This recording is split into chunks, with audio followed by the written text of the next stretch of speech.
পাতাকপি গো। Hello guys, আসসালামু আলাইকুম। আমি তেল দিয়েছি, পাতাকপি ভাজি করব। এখন জিরা দিয়েছি, আজকে একটু রসুন দিচ্ছি, একটু পেঁয়াজ দিচ্ছি,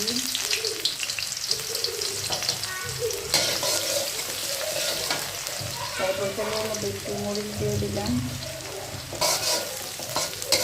পরিমাণ মতো লবণ, একটু হলুদ, কালারটা সুন্দর হওয়ার জন্য আমি দিচ্ছি লবণ, হলুদ,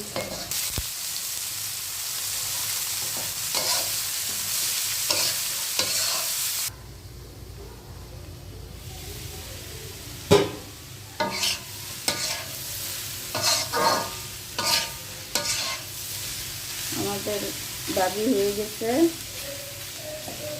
সবাই এইভাবে রান্না করে দেখুন, ভালো লাগলে লাইক, কমেন্ট, শেয়ার করুন, সাথে থাকুন। আমরা আপনাদের সাথে আছি, সবসময় আমাদের পাশাপাশি থাকেন। দেখেন আমাদের ভাজিটা হয়ে গেছে।